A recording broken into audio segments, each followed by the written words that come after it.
cœur de l'information.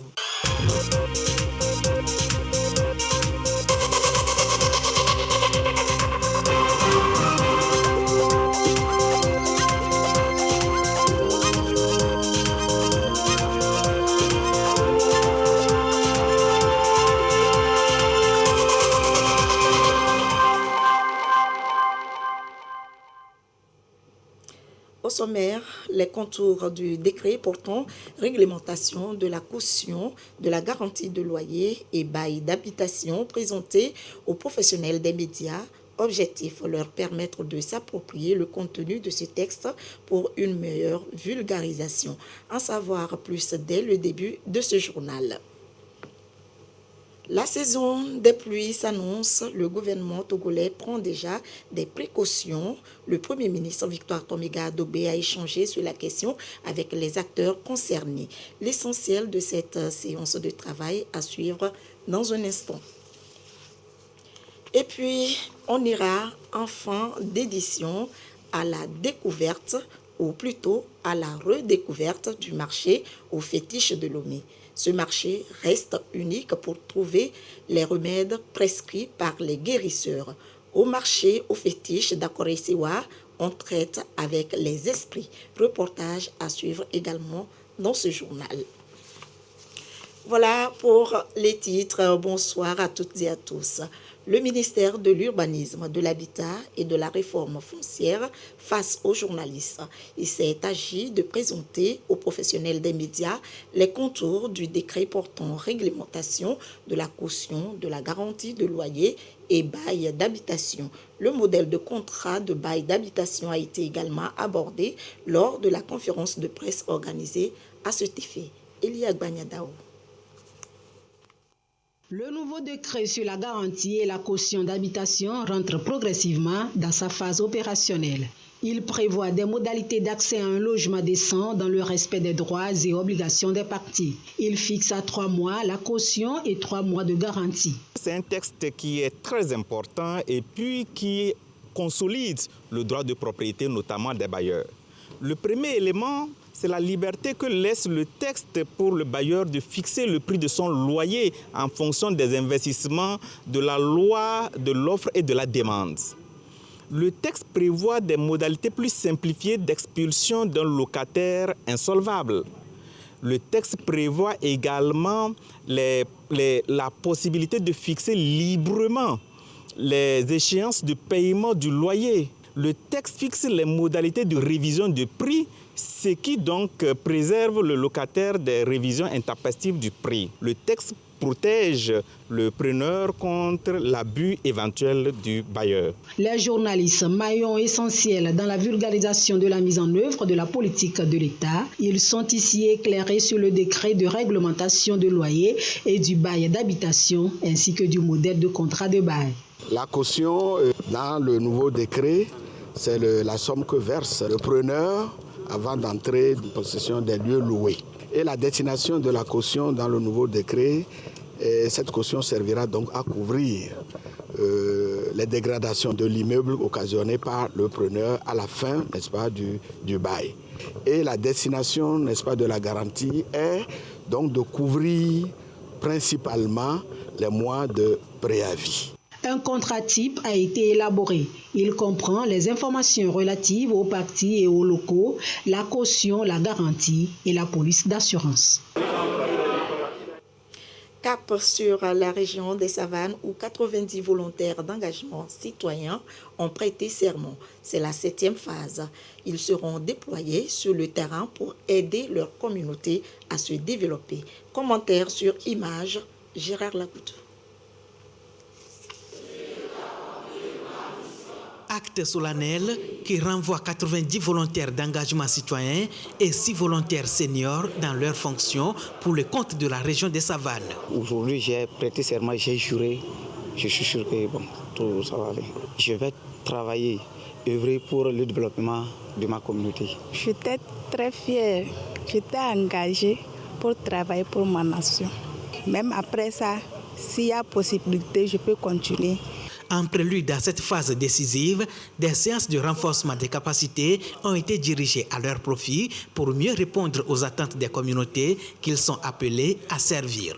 Nous avons procédé à leur formation sur différents modules, à savoir spécifiquement sur le volontariat, sur les valeurs civiques et citoyennes et les modules connexes comme l'environnement et le développement, comme la prévention routière, comment ils peuvent se comporter sur la route pour minimiser les risques d'accident et même au cours de leur travail, comment ils peuvent se prendre pour minimiser les risques d'accident. C'est parti pour 6 mois d'intenses activités suivies de 6 mois d'accompagnement de ces volontaires. À noter qu'à Tapamé s'est tenue une réunion initiée par l'ANADEB avec les jeunes du milieu. Ils ont ensemble discuté des problèmes auxquels font face ces jeunes et les opportunités d'emploi. Sylvain Raptou. L'Agence nationale d'appui au développement à la base, ANADEB, fait découvrir aux jeunes les différents mécanismes et opportunités mises en place par le gouvernement togolais pour les accompagner. Une plateforme pour informer les jeunes sur les différents outils et stratégies à opérer pour accéder à ces opportunités.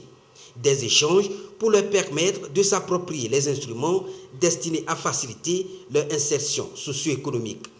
Malgré les différents canaux d'information, un certain nombre de jeunes aujourd'hui sont en marge des informations et se plaignent, alors que l'État a fait des efforts pour pouvoir n'est-ce pas, trouver des moyens de mobiliser les ressources et accompagner les jeunes qui peuvent créer de la richesse, qui peuvent créer leur propre entreprise et s'auto-prendre en charge.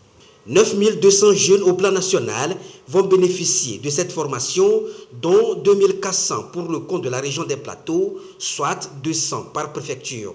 Un engagement de l'ANADEB, bras opérationnel du gouvernement togolais pour aider les jeunes à saisir plus facilement les opportunités mises en place. L'État ne peut pas embaucher toute la population togolaise. Il doit y avoir donc certaines personnes qui créent des emplois par eux-mêmes. Et donc l'État a mis en place des structures pour les accompagner, les encourager, les suivre. Et ce sont ces structures que nous sommes venus leur rappeler. Le but, offrir un espace d'information sur les mécanismes pour contribuer à leur plein épanouissement, mais aussi un créneau pour également sensibiliser les jeunes sur la nécessité de préserver la paix et lutter contre l'extrémisme violent. Le Togo est en mode prévention. Bientôt, la saison des pluies, le spectre des inondations plane. Le Premier ministre a convoqué une réunion dans cette optique. Objectif, rassurer des dispositions prises pour parer à toute éventualité. Ivan Bevivi. Quelles sont les dispositions opérationnelles et celles à prendre pour éviter aux Togolais des catastrophes liées aux inondations en 2022? C'est une réflexion menée à la primature, une séance de travail présidée par le Premier ministre Victoire Tomega Dogbe et qui a réuni les acteurs de la gestion des risques et catastrophes au Togo. L'année dernière, les dispositions ont permis de secourir des dizaines de Togolais sinistrés.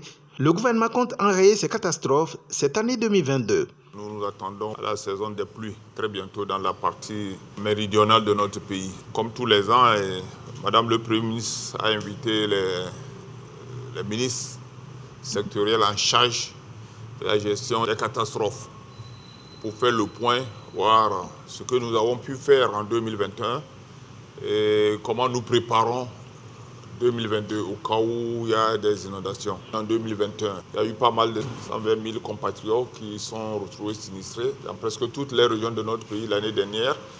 Pour les uns, c'est le problème d'inondation, pour d'autres, c'est le problème des vents violents. Mais à chaque fois, le gouvernement a apporté une réponse à ces cas d'urgence. On ne le souhaite pas et nos différentes structures sont prêtes pour gérer éventuellement les cas d'inondation si ça arrivait pour la saison 2022. Sur le terrain, plusieurs aménagements sont réalisés ou en cours de réalisation, entre autres les bassins au sud et les retenues d'eau dans le nord du pays. Il y a des bassins en cours de réalisation. Je vais parler du bassin de Djiranaoui. Vous savez, le grand marché de Djiranaoui est souvent inondé. Le voisinage aussi est souvent inondé. Donc les travaux ont atteint déjà 90%. Et donc bientôt, les travaux vont s'achever pour vraiment soulager les populations. Maintenant, sur toute l'étendue du territoire, par rapport à tous les projets que nous développons à travers les routes, nous réalisons non seulement les bassins, mais en plus, nous réalisons des retenues d'eau. Au nord, on parle plus de manque d'eau. Et donc, ce que nous créons là-bas, c'est des retenues d'eau pour pouvoir permettre aux agriculteurs de pouvoir alimenter leurs jardins, permettre aux bêtes de s'abreuver. Donc c'est beaucoup d'investissements et il y a une anticipation qui a été faite par le gouvernement. Vous avez constaté que l'année dernière, il n'y a pas eu tellement de problèmes d'inondation. C'est dans cette lancée, dans cette vision-là que nous anticipons avant même la saison des pluies pour que vraiment nos populations ne soient pas victimes des inondations. Si le bassin de Djiranaoui est réalisé à plus de 90%, ceux du long de la nationale numéro 5, 4 en tout, certains sont en passe d'être livrés, d'autres en cours de réalisation. Et là, les techniciens travaillent d'arrache-pied. Et à ce propos, justement, le plan de contingence 2022 pour le compte de la région des Plateaux est en cours d'élaboration. Par ce plan, l'Agence nationale de la protection civile, ANPC, veut mieux intervenir sur le terrain en cas de catastrophe. Sylvain Abdou. Les catastrophes naturelles, notamment les inondations, les intempéries, sont plus fréquentes chaque année dans certaines communautés, d'où des plans d'urgence pour mieux les aider. La plateforme nationale de réduction des risques de catastrophes élabore ici à Tapamé son plan régional de contingent 2022. Il s'agit à travers ce plan d'identifier les aléas conformes à chaque localité, un plan devant servir de guide à l'Agence nationale de la protection civile pour prévoir des actions et mesures pour mieux répondre sur le terrain. Au niveau national, on en a déjà un plan national de contingence multirisque et on est maintenant revenu au niveau des régions pour les doter d'un outil de planification pour la gestion des urgences. Il s'agit d'identifier les aléas majeurs, c'est-à-dire les aléas récurrents dans la région et en faire des contingences. Pour faire une contingence, quand on priorise ces aléas, on identifie maintenant les besoins, les acteurs, les stratégies pour pouvoir gérer une fois si l'aléa survenait. La rencontre a réuni tous les acteurs impliqués de la région des Plateaux. Ceci dans la perspective de permettre à chacun de se prononcer pour un plan de contingence beaucoup plus soutenu. Il sera question de faire l'état des lieux en termes de sites à risque. Donc faire un point sur les aléas climatiques qu'on retrouve dans la région, dans les préfectures. Essayer de voir un peu comment ces aléas interviennent pour pouvoir prévoir des mesures. Et en cas de catastrophe, par exemple, la réponse sera immédiate et prompte. L'ambition, renforcer la résilience des communautés vulnérables face au changement climatique et aux catastrophes dans les zones très exposées aux risques. Du côté du ministère de l'Économie et des Finances, c'est un don de matériel informatique qui est fait, du matériel sophistiqué pour lutter efficacement contre le blanchiment de capitaux et le financement du terrorisme. Lorraine Pétor, Sandra Aziabé. Le parc informatique de la cellule en charge du traitement des informations financières, renforcé en ordinateurs, serveurs et logiciels. Ce matériel va permettre à la cellule nationale du traitement des informations financières d'être plus efficace dans le traitement de ces données et de lutter efficacement contre le blanchiment de capitaux et de financement du terrorisme. Ce lot de matériel pourra beaucoup nous aider, notamment dans le cadre de la déclaration en ligne au lieu de déclarer les documents en physique. Les déclarations en physique peuvent être entachées de manque de confidentialité. Ce don des Nations Unies contre la drogue et le crime ONUDC est un projet de renforcement des capacités des États côtiers de l'Afrique de l'Ouest. Le Togo a fait une évaluation nationale des risques de blanchiment des capitaux et du financement du terrorisme. Et le résultat, c'est que le niveau du blanchiment des capitaux est moyennement élevé. et il en est de même pour le financement du terrorisme. Sachant le rôle stratégique de la CENTIF, renforcer la capacité permettra aux autorités d'être mieux outillées pour faire face à la problématique. L'évaluation des risques menés indique que la criminalité financière est une réelle menace pour l'économie togolaise. Retenez aussi que l'exercice Obangame Express 2022 a pris fin. C'est à l'issue d'une ultime manœuvre qui a porté sur la piraterie maritime, une initiative des États-Unis d'Amérique à travers leur centre de commandement pour l'Afrique, Africom. La cérémonie de clôture avec Tchazinambaga. Piraterie maritime. Exercice ultime de l'opération Obangame 2022. La Marine nationale tente ici de reprendre le contrôle de ce navire aux mains des pirates. Tout s'est joué à un détail près. Les pirates voulaient menacer la vie, n'est-ce pas, des équipages, et il a fallu qu'un aéronef vienne détourner l'attention des pirates pour que la marine puisse monter à bord pour maîtriser les pirates. C'est un exercice parfait qui a très réussi. Réussite également pour les 4 autres exercices qui ont marqué cette 12e édition de l'opération Obangame Express. L'immigration clandestine et le trafic d'êtres humains, la pêche illégale non déclarée et non réglementée, la lutte contre les incendies et la pollution maritime, ainsi que le trafic d'armes et de drogue. Le président, dans sa vision, a acheté des bateaux de dernière génération à la Marine nationale. Il a équipé aussi l'armée de l'air. Aujourd'hui, nous sommes vraiment très outillés pour lutter efficacement contre toutes les formes de menaces. Et je profite de l'occasion pour rendre un hommage vibrant au chef de l'État. Obangame Express, c'est 12 ans d'exercice avec 31 nations pour améliorer la sécurité et la sûreté maritime dans le golfe de Guinée. Aux commandes, les États-Unis d'Amérique à travers l'Africom. Plus de la moitié des activités économiques régionales reposent sur l'utilisation sûre et légale de la mer, ce qui fait de la sécurité maritime est un facteur essentiel pour le développement et la durabilité de l'économie. Une économie bleue prospère pour accélérer la croissance au Togo, c'est le vœu du gouvernement. Il mise sur la sécurité et la sûreté dans ses eaux pour atteindre cet objectif. Ces exercices montrent le lien qu'il y a entre le commerce maritime et la sécurité en mer. Quand il n'y a pas de sécurité en mer, le commerce maritime devient difficile et les prix des produits qui transitent par la mer augmentent. Donc nous saluons cette initiative, nous remercions les États-Unis et tous les partenaires qui nous aident à améliorer constamment notre sécurité maritime. Obangame Express 2022, c'est 5 jours d'exercice précédés de 10 jours de planification au Ghana. Il s'inscrit dans le contexte du processus de Yaoundé, consolidé par le sommet de Lomé sur la sécurité et la sûreté maritime pour le développement en Afrique. Allez, on va se focaliser maintenant sur l'actualité internationale.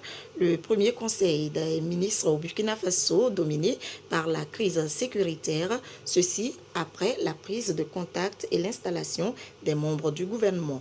Le point sur la situation sécuritaire dans le pays a été fait. C'était le 18 mars 1962, la fin de la guerre d'Algérie, la fin de la colonisation française. 60 ans après, la mémoire reste à vif et le souvenir des disparus de cette guerre aussi. On écoute le témoignage de Mohamed Tazir, petit-fils d'un disparu algérien. Tazir vient d'avoir 12 ans, ce 1er mai 1957, lorsqu'il est réveillé en pleine nuit par des parachutistes français. 60 ans plus tard, il se souvient encore du vrombissement des jeeps qui se garent devant l'appartement familial, ici, 50 boulevard Cervantes, à Alger. Il entend encore le fracas de la porte en bois défoncée par les militaires qui fouillent les lieux à la recherche de son père. Il avait été muté de façon disciplinaire, une mutation disciplinaire, à Ain Bessem, à l'est d'Alger, une centaine ou 200 km environ. Voilà. Donc il n'était pas avec nous cette nuit-là. Et donc, Voilà, ils ont pris mon grand-père avec eux, et depuis ce jour-là, on ne l'a plus revu. Voilà. C'est donc Mohamed Ben Mokhtar Tazir, épicier, 58 ans, qui est emmené cette nuit-là par les bérets rouges français. Alors qu'ils étaient venus pour son fils, ici à droite, employé de la Poste déplacé loin de la capitale pour sympathie présumée avec le FLN. Nous sommes alors en pleine bataille d'Alger. C'était la période la plus dure de la bataille d'Alger à cette époque-là, en 1957. On venait de sortir de la grève des 8 jours. La capitale, Alger, était en état de siège et avait des arrestations tous les jours, soit dans les domiciles des gens, soit dans la rue, etc. Dans les semaines et les mois qui suivent, la famille Tazir se démène pour retrouver la trace de Mohamed Ben Mokhtar. Elle fait le tour des camps de détention et crie au général Massu qui détient alors les pleins pouvoirs de police sur Alger. Et se résout finalement à continuer à vivre sans savoir ce qui est arrivé. Ce qui est resté au fond de notre cœur, c'est qu'on n'a pas de tombe. On n'a pas de tombe pour nous recueillir sur nos parents qui ont disparu. C'est ça. Alors, et ça reste, c'est une blessure qui ne guérit pas. Quand vous ne pouvez pas aller sur la tombe de votre parent disparu, c'est une blessure inguérissable jusqu'à ce qu'on disparaisse nous-mêmes. Plusieurs milliers d'Algériens ont disparu pendant cette période. Autant de familles endeuillées, comme les Tazir. Certaines d'entre elles espèrent que ces crimes seront enfin reconnus par l'État français, comme le président Emmanuel Macron a pu le faire pour le mathématicien Maurice Audin ou l'avocat Ali Boumengel. En bref, au Sahara occidental, l'Espagne annonce son soutien aux propositions du Maroc après un an de brouille diplomatique majeure. L'Espagne et le Maroc normalisent ainsi leurs relations à la faveur d'un geste de soutien réclamé de longue date par Rabat à Madrid sur le dossier hautement sensible du Sahara occidental. Un coup de théâtre de Madrid qui a surpris la classe politique espagnole. Ce Front Polisario, lui, exprime son étonnement. Au moins 70 migrants sont morts noyés en Méditerranée ces 2 dernières semaines, selon l'Organisation internationale pour les migrants, des candidats au départ vers l'Europe partis des côtes libyennes, ce qui porte à 215 le nombre de migrants décédés en Méditerranée. C'est l'Organisation internationale pour les migrants qui l'a annoncé jeudi. Au moins 70 migrants sont morts noyés en Méditerranée ces 2 dernières semaines, des candidats au départ vers l'Europe partis des côtes libyennes. Ces disparitions concernent les naufrages de 2 embarcations de fortune intervenues le 12 mars et le 27 février. Ces incidents portent à 215 le nombre de migrants décédés ou portés disparus en Méditerranée depuis le début de l'année. Et de plus en plus de mineurs figurent parmi ces migrants. Mercredi, le Forum tunisien de droits économiques et sociaux a déclaré qu'ils étaient 2731 à avoir réussi à atteindre les côtes italiennes à partir de la Tunisie. Entre 70% et 80% de ces migrants sont originaires d'Afrique subsaharienne, alors que les gardes-côtes tunisiens ont intercepté 25 667 migrants qui tentaient la traversée de la Méditerranée en 2021, près du double par rapport à l'année précédente. L'année dernière aussi, près de 1300 migrants ont été portés disparus ou sont morts noyés toujours en Méditerranée, selon les chiffres du Haut Commissariat aux réfugiés. L'Organisation internationale pour les migrations s'est dit consternée par le manque d'action pour faire face à cette tragédie. Retour en page nationale et direction le marché aux fétiches à Akordesewa, le plus grand espace commercial de féticheurs au monde, un marché qui suscite surprise et peur chez les visiteurs.